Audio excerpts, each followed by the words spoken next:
page. The word wimp is usually used only in relation to husbands, but I think the word is also suitable for wives in this day and age. We women work in positions that were only performed by men hundreds of years ago. For example, we even go to war with men, so the word wimp is also suitable for us wives. Yes, for thousands of years we women stayed home, were housewives, and did the lion's share of child rearing, but many of our husbands went to brothels, were seduced by neighbors, or were ladies' men, and so on. Of course, not every husband was such an unfaithful bastard, but there were enough of them to fill all of history with them. Therefore, I believe that today the word wimp is neutral and has no gender. If the word wimp is neutral, as I explained, then I was definitely a wimp. I was born Beth Clark in this Midwestern city into a middle-class family. I have an older brother. I attended a local high school at a time when women's soccer was less popular in the States. However, my school was a pioneer in this sport. I started playing this sport and was a good free defender on the team. I became an excellent free kick taker. I scored some very important goals from free kicks. I also scored a penalty. I was known for my very strong free kicks and penalties. I then went to college to study business administration. I played on the women's soccer team in college and scored my hard free kicks and penalties, and the goalkeepers didn't like me. Sometimes I ran with the strikers, midfielders, and scored strong goals far from the goal, and the audience admired my goals. I loved playing soccer and was a skilled free safety, but I wasn't a member of the U.S. women's national soccer team. I dated guys, but didn't find the right man. I was a blue-eyed, tall, golden blonde girl with C-cup breasts. Besides being active in sports, I was a good student and received good job offers in my hometown. I worked hard and got promotions and salary increases. At one of the meetings with representatives of other companies, I met John Ordenham. He worked for a partner company in the same city where I lived. John was an attractive, charming man. We met several times and felt the chemistry between us. We started dating and fell in love. He asked me to become his wife, and I happily agreed. John was a tall, dark-haired, blue-eyed man, and he was divorced. He told me that he and his first wife did not get along, so they divorced amicably, and they did not have children. I have not received any information about John's first wife since she was a Southern girl and returned to Alabama after her divorce. We dated for a long time, and John did not show any negative traits, so I was happy to become his wife and did not doubt his words. We had a big wedding with parents, relatives, and friends. We bought a beautiful house together in the suburbs. We were in love and made love in every room of our house. I was happy with John. I stopped taking the pills, and we had 2 sons. Our first son was George, named after John's father. A year later, we had Ed, named after my father. Even though I was home with the kids, our financial situation remained excellent as my husband received promotions and became the local CEO of his company. He worked hard and was successful. We usually took a vacation to Europe or a tropical paradise every year. One day, while doing laundry, I noticed traces of lipstick on one of John's shirts. Ed was 5 years old, and I felt that my 7-year happy marriage was crumbling. I cried, wiped my tears, and assessed my options. John was a good provider, and at that point I decided to go with the wimp solution. Over time, it became clear that he was not only a ladies' man, but also a serial cheater. I found out about his 2 mistresses. I'll tell you later how it happened. In such circumstances, many marriages become unofficial or sometimes declared open marriages, but I was not looking for extramarital affairs. I lived for my children. The reason for this was very interesting. Before John, I dated a man who told me a funny story when we broke up. He, Mark, told me that his mother was a cheater, and he accidentally discovered this when his father became seriously ill and Mark was in college. But his mother did not know that Mark knew about her infidelities. Mark's father was a heavy smoker and became ill with lung cancer. The father was in the dark, and Mark did not want to reveal this secret to him because his father's unfaithful wife, Mark's mother, took good care of him during his illness. Mark didn't want to spoil his father's last days before his death. However, Mark did not like his mother and looked for a job away from her. She lived in Maryland. Mark told me he didn't want an American wife like his mother, so he looked for a wife in Asia. He found an Indonesian Christian named Maria who had converted from Catholicism to Protestantism for Mark's sake. Later, we went to the same church as them since they lived near us. Mark and Mary had two beautiful daughters, and my youngest son married their youngest daughter, Anne. How strange life is. Now I know that Mark and his Indonesian wife are living a happy life, but Mark did not invite his mother to their wedding, and Mark's mother did not attend my son Ed and Anne's wedding. I didn't want my sons to think of their mother as a prostitute, the way Mark thought of his mother. For a long time, I was a devoted wife and a weakling. Other events also forced me to stay with my husband's sad experiences in my distant family and among friends and classmates. It was life in divorce with children and the negative consequences for the lives of children in a broken family. I didn't want the struggles of a broken family to affect my sons, so I stayed married to John. John loved his sons and was a great father at home. This was the second reason why I decided to stay. When Ed was 12 years old, I found a job with a local company. I worked hard, and when Ed was 14, I thought about getting a divorce. I collected some secret money and hired a detective agency to keep an eye on my husband. They found evidence of my husband having an affair with a colleague. The detective agency gave me a DVD of the video and some photographs. They provided information about this woman and her family. Her name was Heather Jones and her husband was Joel Jones, an engineer.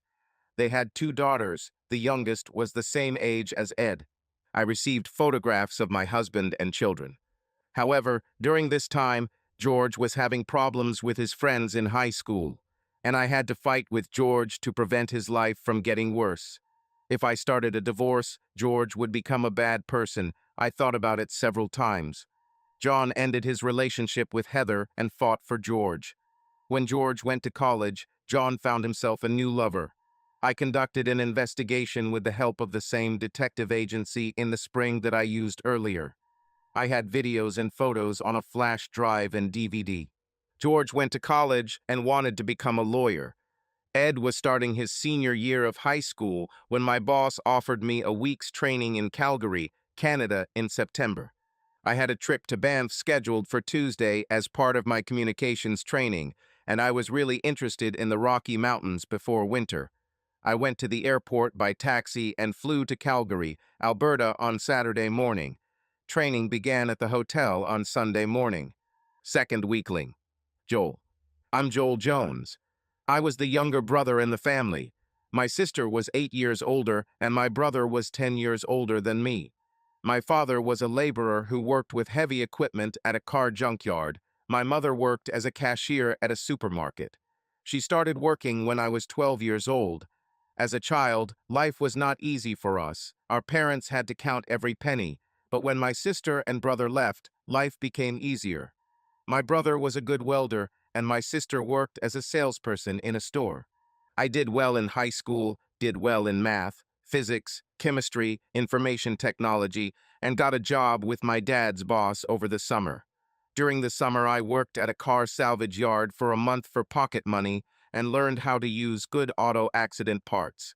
Thanks to this job, I had a lot of money for the rest of the summer holidays. I was a dark-haired, brown-eyed, tall guy. My teachers suggested that my parents send me to an engineering college, and the family decided to do so. I went to study to become an engineer. I was so good that I received a scholarship to pursue a master's degree. I wasn't a normal guy because I preferred low-fat milk to beer. I got a job at an oil and gas engineering plant in my city. I started at entry level in a workshop and later became a development engineer. We had to develop special tools, machines for oil and gas companies, so that I could use my creativity in my work. Sometimes we had to go to an oil and gas rig to quickly solve serious problems. I loved the challenge this particular job gave me. I dated girls in college, and when I got my master's degree, I found Heather, who graduated with a degree in business administration. She was a brown-haired, green-eyed girl with C-cup breasts. We dated for a year, and I asked her to become my wife, and she agreed. So we got married, and she moved with me to my city. We lived a normal family life in our house in the suburbs and had two beautiful daughters. My wife was at home with our daughters. Although I loved my wife, I did begin to put away a stash for emergencies she didn't know about or have access to when our youngest daughter, June, was born 2 years after Belinda was born. I saved this secret stash for special circumstances because I lived in an environment where there were more divorced people than average. My decision to save money just for myself is rooted in my dysfunctional family background.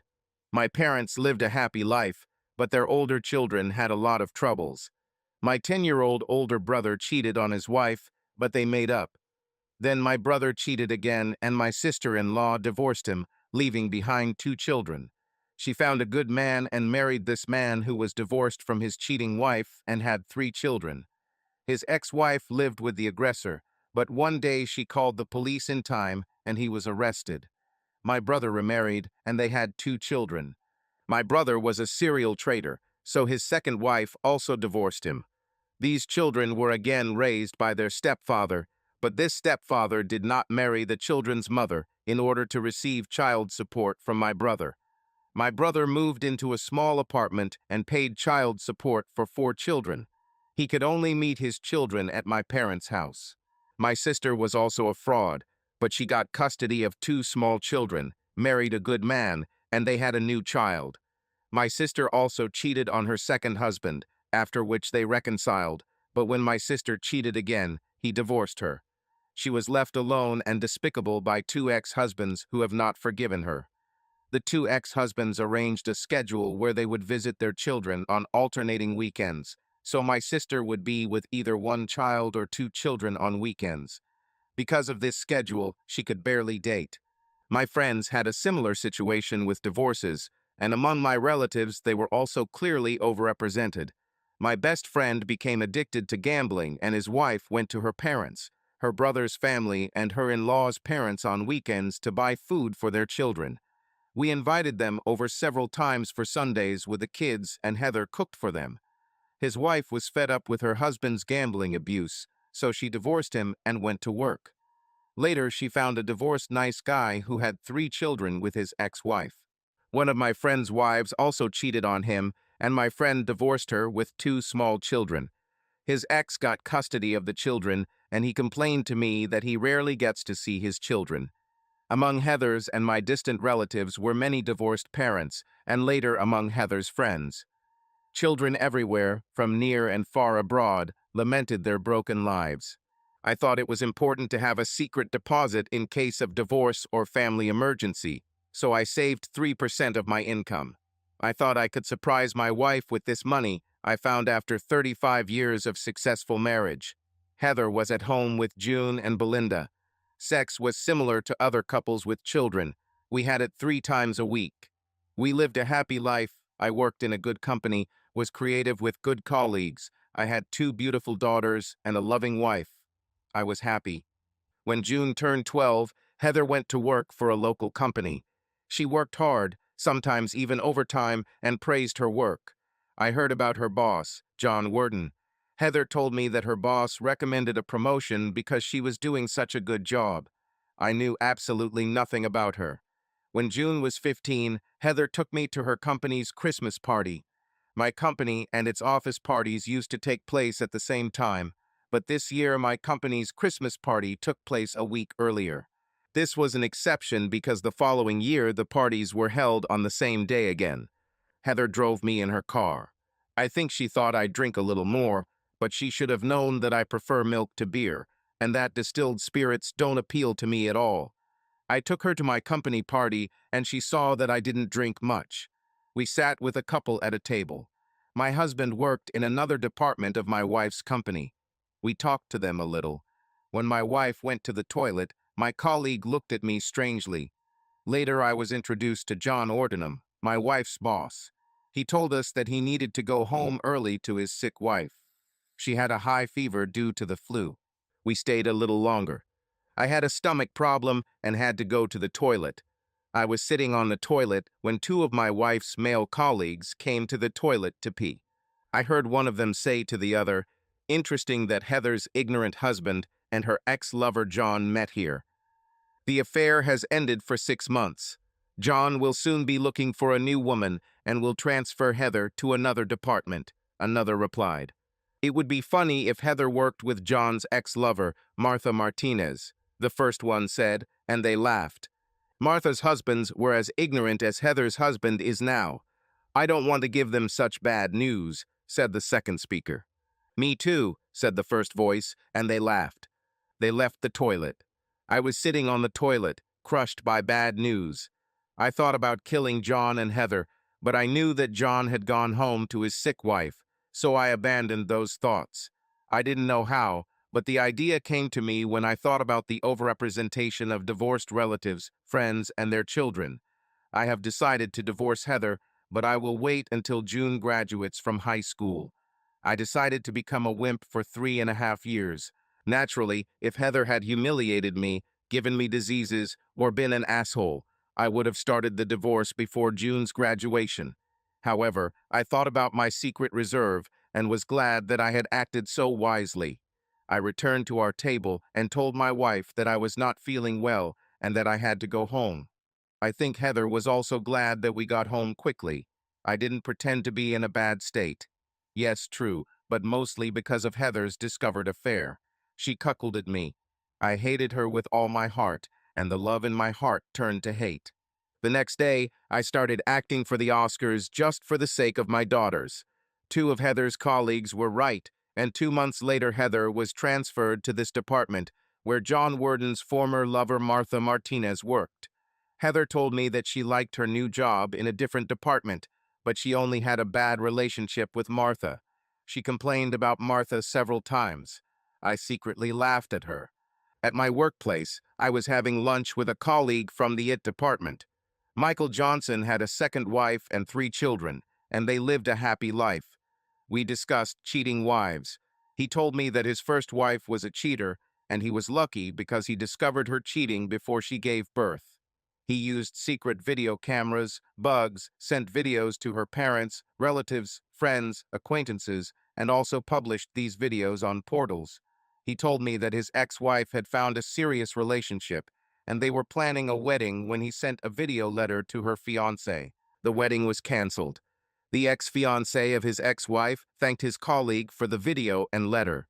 The groom hired a detective firm, and they provided him with evidence that his future wife had another lover. I asked him if he could build a similar spy system in our house. He told me he could collect the files on a spare computer.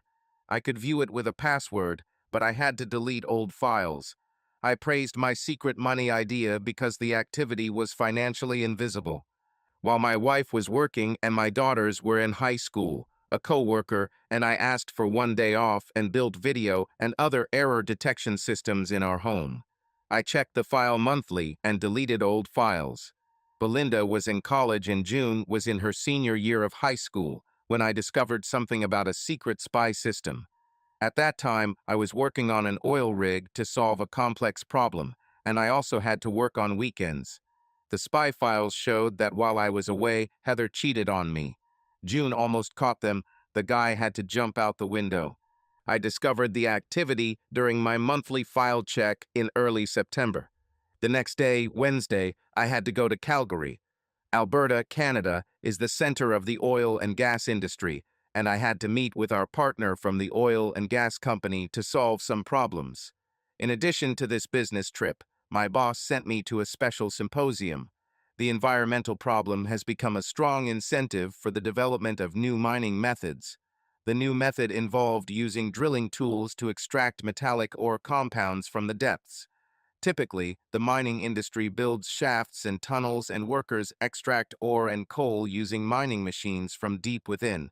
The symposium will begin Sunday morning at a hotel in Calgary. The social program was to include a day trip to Banff in the Rocky Mountains on Tuesday. The symposium will end on Saturday. As my boss told me, Joel, this will be an important new market opportunity for our firm. I was full of anger towards my wife, but I could suppress my hatred when I was working, so I went to Canada with hidden hatred in my heart. Page.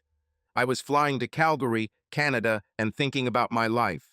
I lived with a serial bastard husband traitor and was an exemplary wife and an exemplary mother for two sons. My youngest son, Ed, was in his last year of high school. Will John still be a good provider for me in the future, or will he replace me with his younger mistress? These thoughts were running through my head on the plane, and I had a bad vision of my family. I didn't like this weakling role at all. I made a conclusion about myself in my mind. Since I used to be an athlete and still had a strong need for exercise, we equipped the basement with exercise equipment, and I used them often. Sometimes I ran with my sons. My husband used other gyms instead of ours. Sometimes my sons worked out with me on exercise machines. I didn't smoke or drink much and slept enough, so my body was in good shape. I could easily deny 10 years of my age. The problem was collecting candidates for assistance. There were few good partner candidates on the market. Most good husband candidates were involved with girlfriends, boyfriends, or wives. Finding a good partner was a difficult task. However, finding yet another divorced serial cheater, violent, alcohol, substance abuse, gambling abuser was painfully easy. I was trapped without any simple solution. I arrived at the Calgary airport and took a taxi to the hotel where the training was to take place. I was surprised by the reception at the hotel. There were 2 tables of young college students helping the new arrivals. The first table was intended for the participants of the Mountain Symposium, the second for the participants of our training. The software firm simultaneously organized 2 events at the hotel with the same schedule and entertainment programs. The hotel had several bars, restaurants, and meeting rooms. The trip to the Rocky Mountains was routine for Mountain Symposium participants. I was given special vouchers for food and non-alcoholic drinks, but I had to pay for alcoholic drinks out of pocket. I received a name badge, and the girls told me that I had to wear it in the hotel. I received a magnetic key to my room and went to my floor. When I stepped out of the elevator with my suitcase, I was almost petrified with shock. Joel Jones was about to enter the elevator. I could read his name tag, and it was definitely Joel Jones. He politely greeted me and went to the first floor. I remembered him from the photos and videos of the pie company, and over time he has not changed. He was handsome and had only a few gray hairs. I took my room, took a shower, and went to dinner at the hotel restaurant. I wore my badge. I found Joel alone at the table. He was beautiful and sad. I greeted him and asked if I could sit next to him at the table. He agreed, and we introduced ourselves. "We are from the same city, and I know you," I told him. "Oh, and you?" There was genuine surprise in his voice. "My husband's name is John Warden. He's the CEO of your wife's company." His pupils became very narrow. I felt hatred in the air. The waitress came to us for our dinner vouchers and gave us menus. There were 3 types of dishes to choose from, and we asked for sparkling mineral water. I knew I had to be honest and brave. I felt like I could be honest with him, so I said, "I don't like them either, and I didn't like their romance either." The hatred disappeared from his eyes, and a funny confusion appeared on his face. A hint of surprise. After a short hesitation, he asked me directly, "Why are you living with him then?" "I am a responsible mother to 2 sons, just like you are to your 2 daughters," I said, blushing and realizing that I felt something more than just sympathy for him. He had been embarrassed before, but now I was in the same position. He smiled at me and said, "We are in the same boat with the same souls." I realized that there was chemistry between us. I answered him with a smile. The waitress returned with sparkling mineral water and took our order. We chose the same dish. "We have the same taste," Joel noted. We laughed a lot. My husband was a dry person, but Joel had a good sense of humor, as did I. I realized that I was in love with him, and for some reason I felt that I could win him. We talked about an unusual organization because I came for training, and he came for a symposium on the mining industry in the same hotel. He told me that he would go to Edmonton on Monday and Tuesday to sort out some problems at the oil and gas company, and then return to our city. I told him that I would return home on Sunday morning. We were both very excited about going to Banff and the Rockies next week. We had dinner and went to one of the bars. We talked about our children and showed each other pictures of them, and we both knew we were proud of them. We laughed a lot. I felt that he liked me. We agreed to meet at the elevator at 8 o'clock in the morning to have breakfast together. My training and his symposium began at 9 a.m. I returned to my room and imagined him in my sexual fantasies. I didn't feel guilty about a serial cheater like John or a cheater like Heather. I thought Joel would be a good second chance for me. The next day, we met at the elevator and went to a restaurant where there was a buffet. Joel only drank milk. He told me that he prefers milk to beer. I found this very interesting. We went to our programs, I went to training, and he went to a symposium on the mining industry. We met at lunch. We avoided discussing domestic problems and talked about our work. Joel's company was looking for new market opportunities for specialty ore extraction using drilling technology, and the symposium was dedicated to this. After the afternoon sessions, we met again for dinner. We were cheerful and laughed a lot. Now I know that both felt free. After dinner, we went to the bar to talk. There he began a serious conversation. "Dear Beth, I am in such a mood that I want to break my promise a year early. I swore to myself that I would wait until my youngest daughter June graduated from high school before I started the divorce." I blushed with happiness and the possibility that my secret dream would come true. I surrounded him with my pheromones. He noticed this. I was honest with him. "I wanted a divorce 3.5 years ago," I said. Joel looked surprised. "Why didn't you do it?" "My eldest son is having problems. John ended his relationship with your wife, Heather, to help our son, George." He was truly surprised. "Oh, I see. Did you succeed?" "Yes, in the end, we succeeded, and I wanted to forgive John everything when we saved George because he was with us. However, he now has a young mistress. I used the same detective agency for the second time. I have a video and photographs of your wife and my husband, and now evidence of his new young mistress." He looked at me with interest and said, "I told you yesterday that we are in the same boat. Are you afraid that he will replace you with her? I don't understand your husband. You look younger than your age. Beth, you are a cheerful, cheerful woman." I blushed again. "Thank you for the compliment. Yes, I'm not confident in my marriage. I don't trust John." I became bolder and continued. "However, divorce is not an easy decision for a woman over 40. Finding a good partner at this age is difficult." He understood me completely and smiled with warm sympathy. He said, "Don't think that it's easy for us men to find a good partner. There may be more choice, but the likelihood of choosing a defective product is also greater." We laughed a little. I knew he thought I wouldn't be a defective product to him. We took the elevator to our floor. When we got out of the elevator, the corridor was empty, so we turned to each other and, on impulse, hugged, then kissed. After the kiss, I told him, "Joel, we are free. We are not cheating. They are our spouses who are cheating." He didn't answer, just kissed me again. "Joel, I went to Edmonton after the symposium to solve some problems at an oil and gas company. Beth sent me the first email from our city when she returned home. She wrote, 'I love you and please don't forget that I will start the divorce in June and you will follow me in 3 months. I will write you another email next week.' I replied, 'It will be difficult for you to wait a whole year. I love you too.' We discussed our future and decided together at the hotel. Beth will begin her divorce next year in June, and I will follow her 3 months later. We agreed to meet by chance so that Beth could tell everyone that she knew me from videos and photographs from the detective agency, and that is why she knows me. This would be a white lie for our families. We weren't supposed to date before my divorce started. We agreed to write each other one email per week, except in emergencies. I must emphasize that it was very difficult for both of us, but we managed.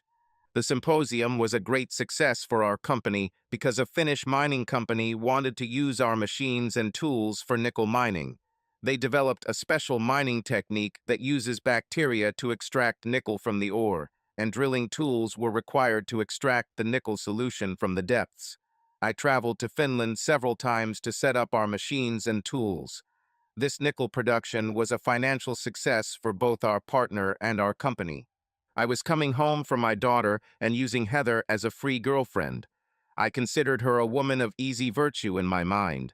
After meeting Beth, my hatred leveled off, and I checked my tracking system weekly at work.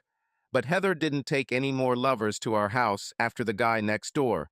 She may have had other lovers at work, but there weren't any in the house, according to my bugs and video cameras. I wanted to use video files to avoid court-ordered counseling sessions.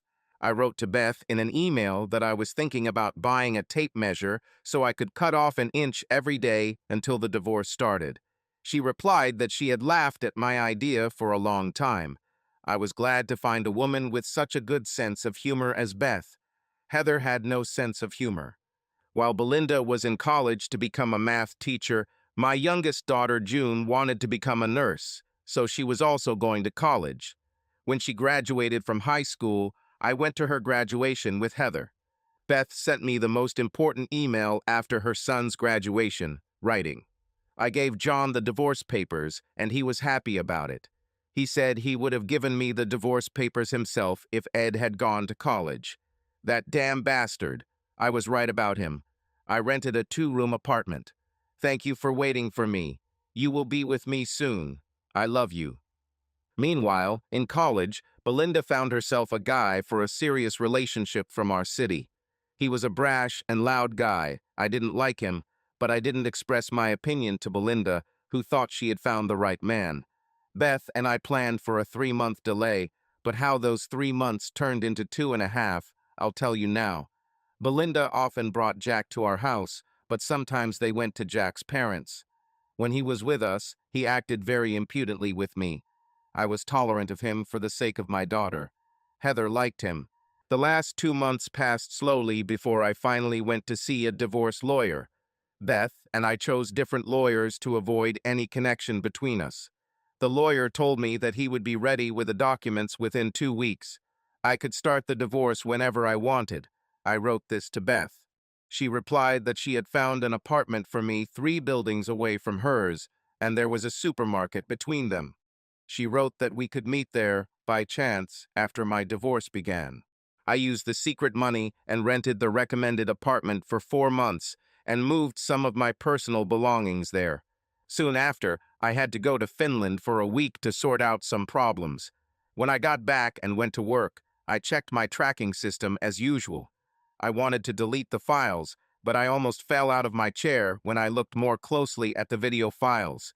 Brash Jack Scudery, my eldest daughter's right man, was the lover of my cheating wife. Since our divorce was about to begin, Heather could have had a lover like the alien from the movie Alien, or even a green UFO in her collection. I didn't care. However, my daughter's happiness was one of the most important things in my life, so I was completely angry at Heather and Jack. I saved the files on a flash drive. I emailed Beth.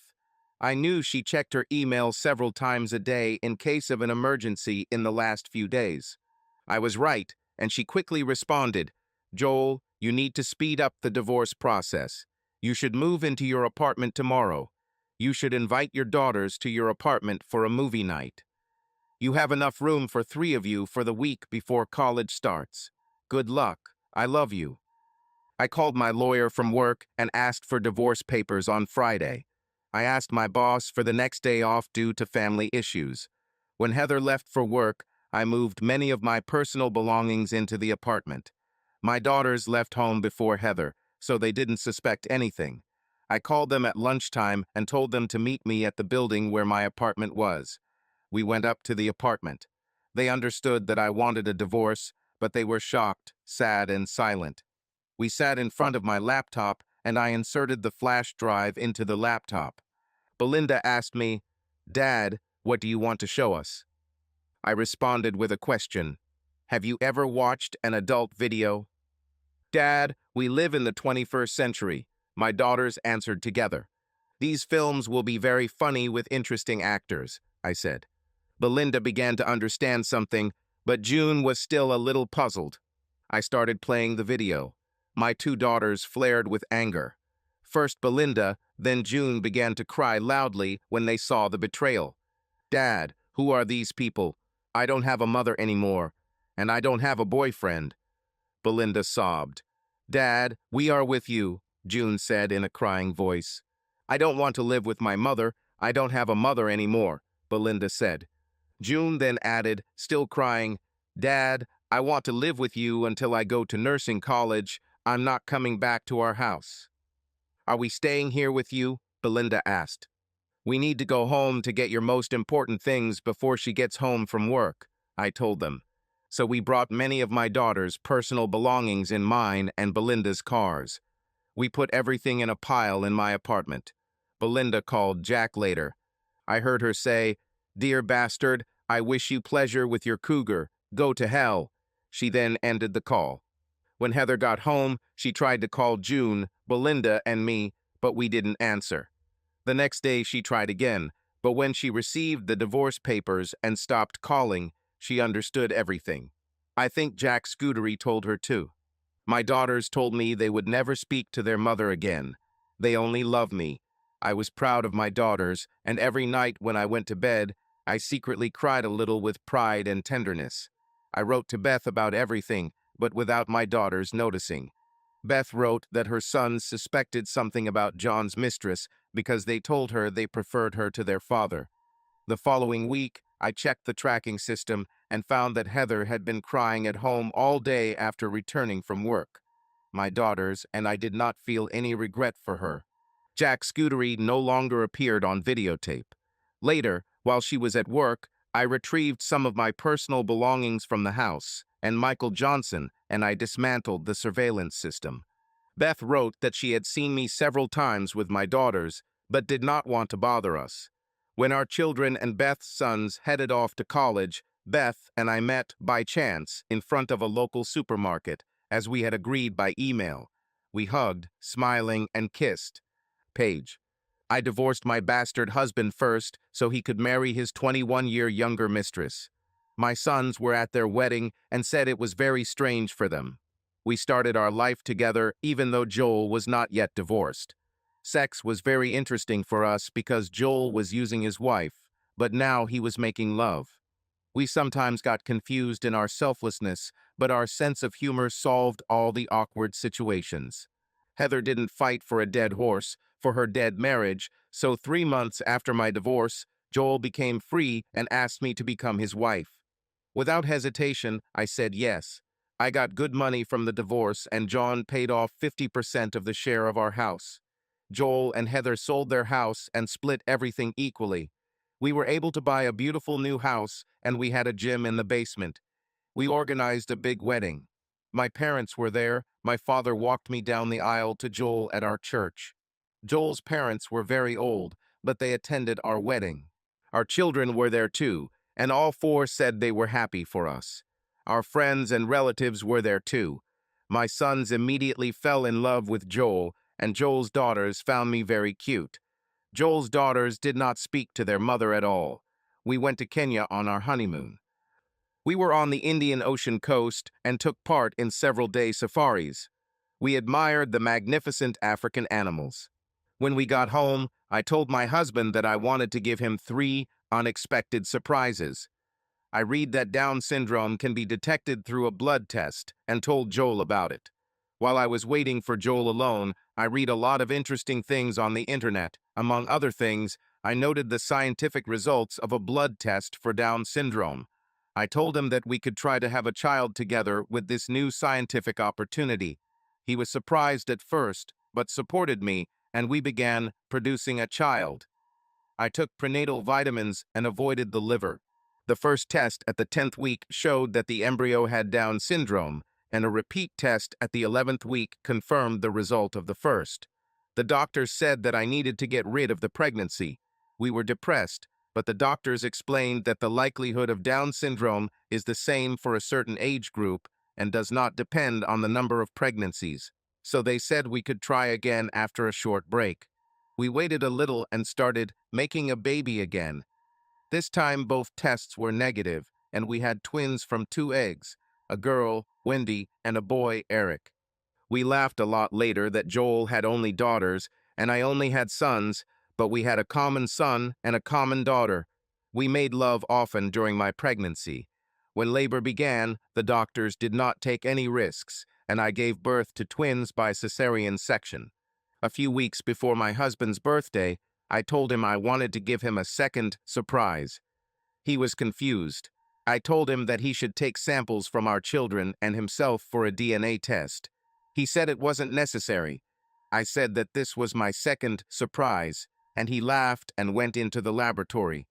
The results were positive and came a few days before his birthday, and I told him that this was his biggest birthday gift from me and gave him a big hug. He asked what my third surprise would be because he was very curious. I replied that he would find out in a year and a half, but I would keep it a secret until the right time. Joel's daughter Belinda found a nice guy, and they found a job in our city. They were planning a wedding. Colin worked at a local bank. We joked with them, saying that if they don't babysit our children, we won't babysit their children. Belinda and June still had not spoken to their mother. Belinda didn't invite Heather to her wedding. My sons talked to their father, but I was their main parent. John and his young wife had a girl, and a year later another girl was born.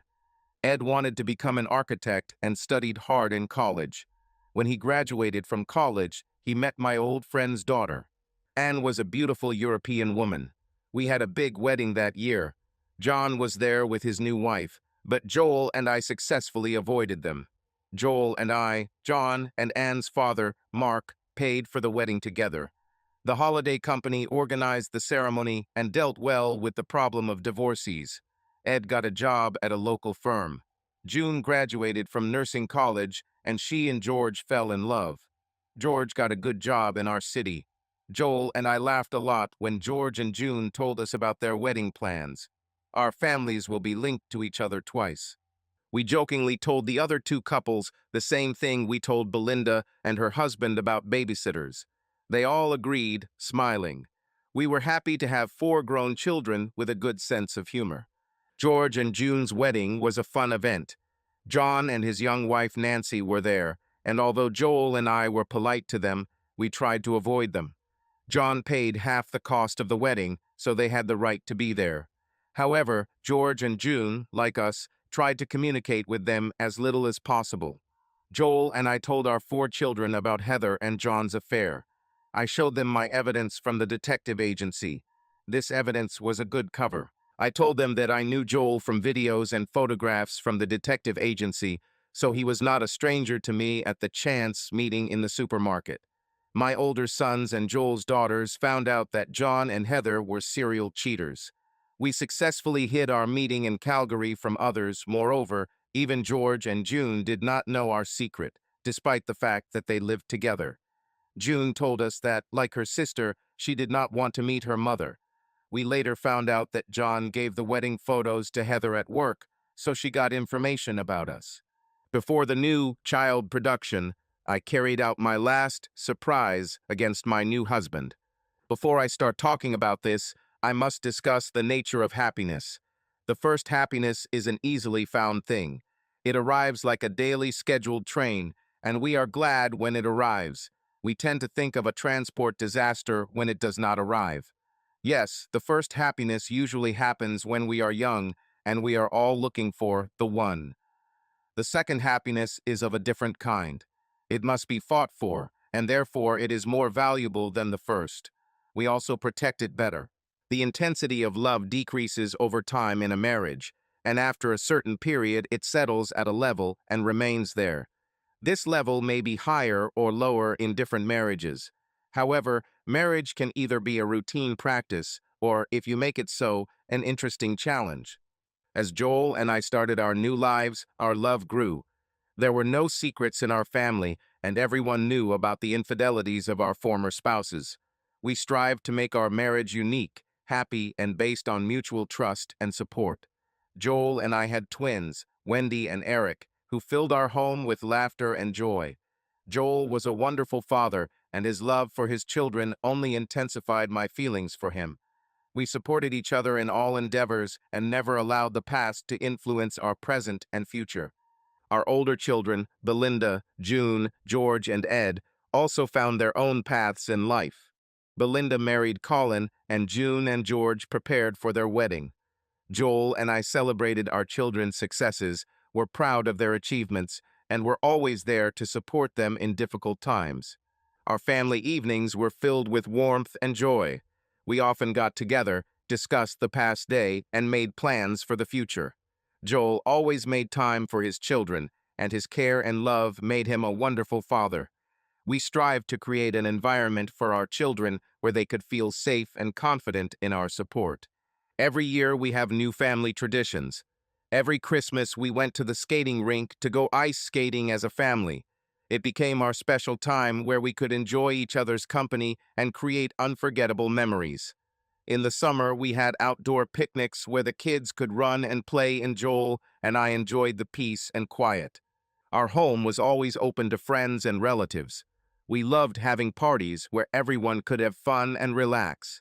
At such moments, I felt that our family was truly happy and that we were in the right place in our lives. One day, when Wendy and Eric were 5 years old, I felt unwell. Joel immediately noticed my condition and insisted on seeing a doctor. It turned out that I had minor health problems, but thanks to his care and attention, I quickly recovered. His support during this period was invaluable to me. Joel was always there when I needed him. His love and care helped me cope with difficulties and continue to move forward. We knew we could rely on each other in any situation, and this made our marriage stronger. Over time, I returned to work at my company. Joel supported me in all my endeavors and was always willing to help with the children so I could focus on my career. We both wanted to grow professionally and understood how important it was to support each other in this. My work brought me pleasure, and I felt that I could make a significant contribution to the development of the company. Joel was also progressing well in his career, and we were proud of his accomplishments. Together, we made plans for the future and dreamed about how we would spend our time when our children grew up and we had more free time. Finally, the day came when I had to reveal my third surprise to Joel. I prepared a special dinner and invited him to our favorite restaurant. Joel was intrigued and couldn't wait to hear what I had to say. "Joel, you know that I love you more than anything in this world. We've been through a lot, and we've always supported each other. Today, I want to give you a special gift," I began. Joel looked at me with love and expectation. I took an envelope out of my bag and handed it to him. "Open it," I said with a smile. Joel opened the envelope and took out 2 tickets for a trip around the world.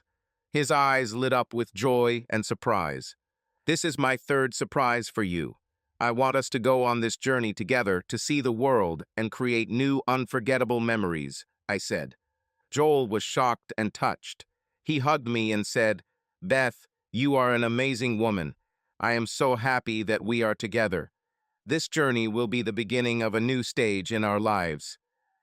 Our trip around the world was an unforgettable adventure. We visited many countries, saw many amazing places, and got to know different cultures. This trip strengthened our bond and allowed us to see the world from a new perspective. Returning home, we knew that many more happy moments and new challenges awaited us. We were ready for them because we knew that we could overcome any difficulties if we were together. Our children also continued to delight us with their successes. Belinda and Colin became the parents of a beautiful baby. June and George also planned to expand their family. Joel and I were happy that we could be a part of their lives and support them in everything. Life went on, and we knew that our marriage was not just a union of 2 people, but a union of 2 souls who found each other and created a happy family together. We were grateful for every moment we spent together and knew that many more wonderful years filled with love and joy awaited us. Subscribe to our channel so that your love doesn't cheat on you, and go ahead and listen to the next story, because this story is nothing compared to the next one. If you're under 18, don't even think. Click to the next one. Click to the next one. Click to the next one.